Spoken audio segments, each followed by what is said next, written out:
Hi. This video will serve as an introduction to Phenoutilism, what I would consider to be the philosophical theory of everything. I really think I have something new to share here, and this information is like nothing you have ever heard before. So what is Phenoutilism?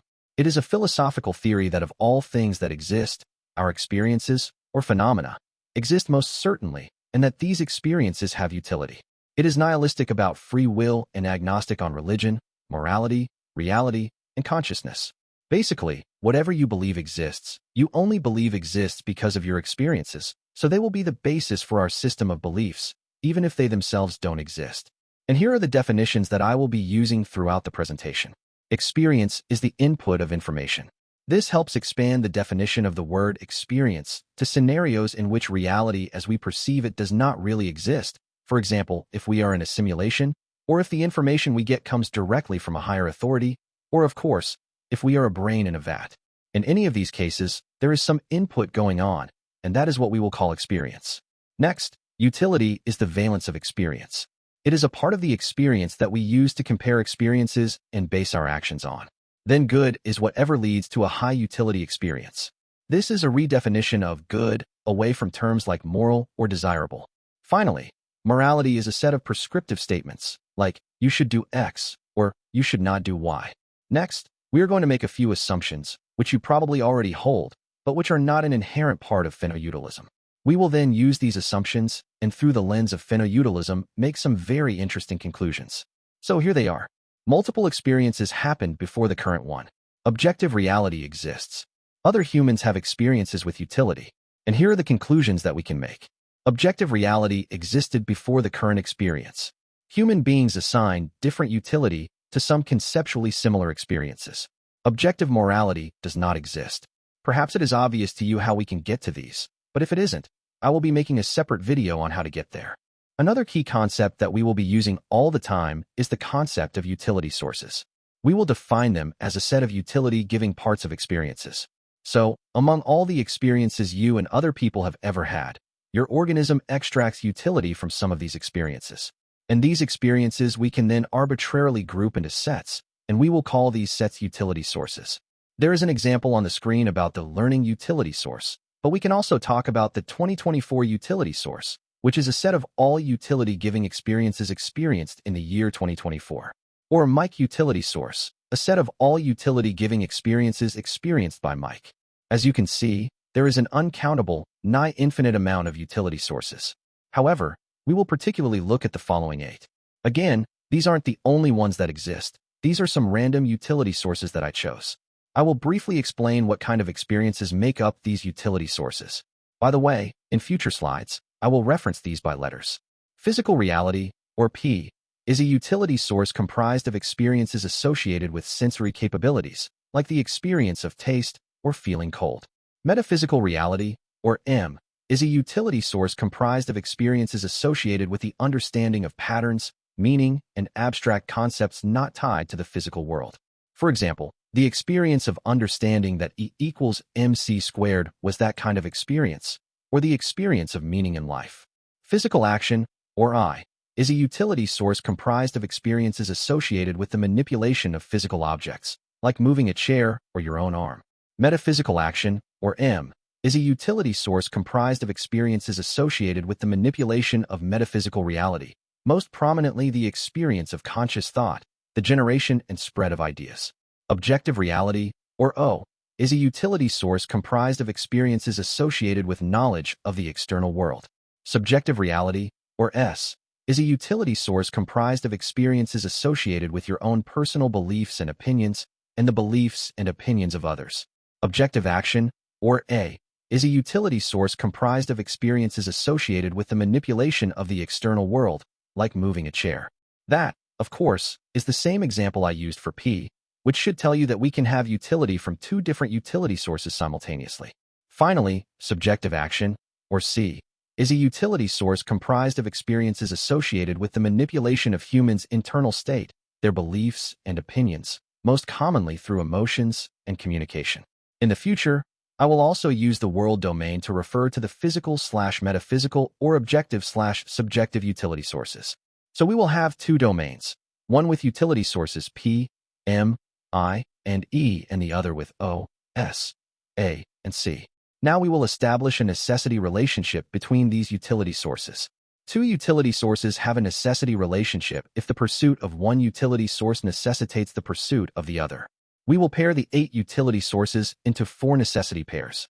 To be honest, this pairing is not some logical conclusion, but is instead an observation we can make based on studies, social phenomena, and personal experiences. Here are the ways to memorize these pairings. P necessitates E. If you value comfort, you will value self-expression and diversity/variety and thought. M necessitates I. If you value survival, you will value beauty and assign meaning to events, because pattern recognition is essential for survival. O necessitates C. If you value knowledge and truth, you will value the communication of opinions. You cannot communicate something without knowing it, and learning requires communication, even through books and movies, for example. S necessitates A. If you value achievement, you will value morality, because you cannot act if you don't know which actions are good, even subjectively. And if you know which actions are good, you will presumably act on these beliefs. Necessity pairings are in conflict. If you value some utility source X, then you will value its necessity paired utility source, and you will value the other 2 utility sources from the same domain less than X and necessity paired to X. For example, if you value O, then you will value C, but not S or A. Then each person can value O and C or S and A, and separately from them, they can value P and E or M and I. Then we have 2 times 2 equals 4 value groups. I pronounce them as written: EPOC, OCIM, IMSA, and SAEP. I cannot stress enough how omnipresent these value groups are in politics, philosophy, moral discussions, disagreements, and disputes. They are the reason why you hate abortion, or like immigration, or why you can conceive how reality might not exist, or cannot conceive how a society can exist without religion. They are the reason why you believe in the supernatural or despise metaphors, history, and culture. They shape everything about you and about broader society. So if anything, I will discuss each of these in more detail. First up, we have EPOC, or communists, which is just a goofy name to use if you don't like EPOC. Members of this group believe in equality of outcome between all people. Well-being, self-expression, freedom of speech, and communication are also valued. On the other hand, morality, achievement, strength, culture, and meaning are set aside. Members enjoy conversation about politics, philosophy, and the structure of the world. An epoch-based society would be highly democratic, with no private property rights. Everyone just has access to everything, and is governed by the principle of non-aggression. As you can imagine, such a society is vulnerable to external threats. In the case of an internal threat, the violator is fully excluded from society, perhaps using euthanasia. What is important here is that guilt is not prescribed to that person. Some external factor is usually blamed. For example, if there is a murderer in an epoch society, then instead of calling them evil or bad, we would look for an external reason, like maybe they grew up in poverty or without a parent. Next, we have awesome or totalitarianists. Members of this group would like to organize themselves in a way that most efficiently achieves and prolongs survival. Strength, culture, and meaning are highly valued and serve as the basis for some ultimate goal. Parties, celebrations, and other emotionally charged events are common in an awesome society. This society usually has a defined hierarchical structure with many positions within it. Moral norms, personal well-being, freedom of self-expression, and diversity are ignored. Labor and work in themselves are not valued and are only desirable in that they promote survival. Awesome societies often desire conquest and integration of the conquered people and land into the grander hierarchy. Such societies include any modern military or countries like China, Russia, North Korea, or Iran. Next, we have IMSA or capitalists. This is the most natural set of values adopted by the first human societies, families. The goal is survival. The strongest and most competent family/kin survives when competing against other species and human families. Survival, pattern recognition, moral values, and achievement are valued as they help survive and reproduce the most. Moral values help keep the smaller society organized, and advancements and innovation are key to gaining an advantage over other groups. Pattern recognition helps with those advancements and with survival in general. Nowadays, this set of values expresses itself in capitalist societies.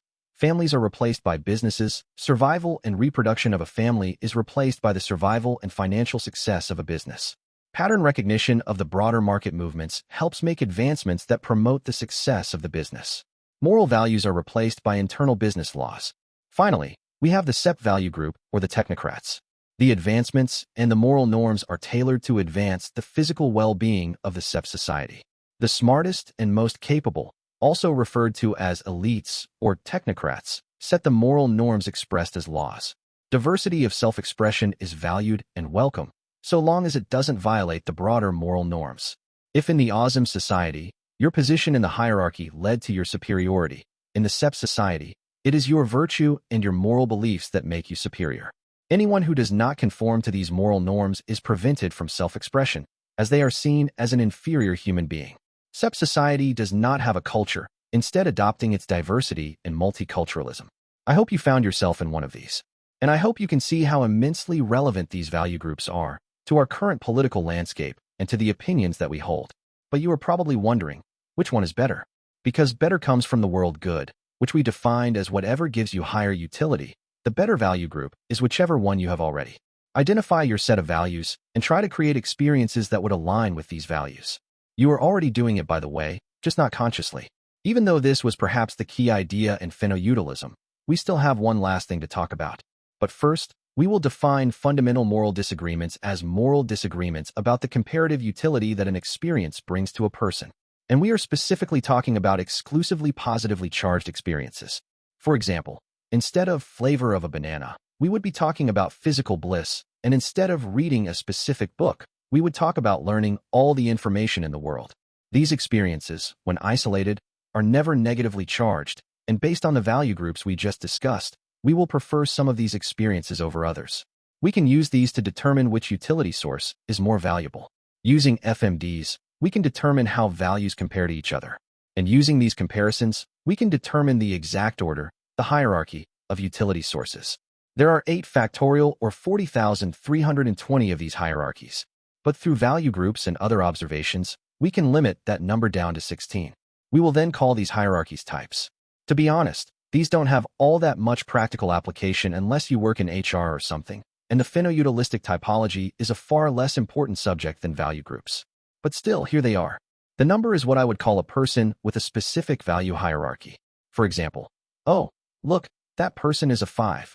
The 2 letters in parentheses are the top 2 valued utility sources from each domain, and the 8 letters are the complete hierarchy. Again, this really is akin to astrology in the sense that there is almost no practical use to them, but it would be interesting to EPOC and OCIM types. Others will probably say that people are too varied and unique to pigeonhole them like that.